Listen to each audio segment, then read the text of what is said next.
Cycle time in modern manufacturing is the time spent within a single operational step during the process of making a complete product or providing a service. The concept of cycle time was created in the 1920s by the Ford Motor Company to reduce the time it took to manufacture an automobile. Since then, cycle time has become a widely used metric in manufacturing, software engineering, and many other industries.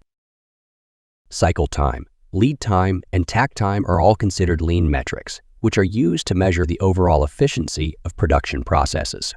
Cycle time is focused on the production process itself, while lead time includes the planning phases, part manufacturing, customer shipping, and all the steps in between.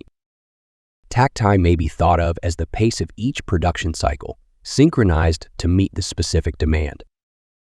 All three lean methods are represented on this bar graph.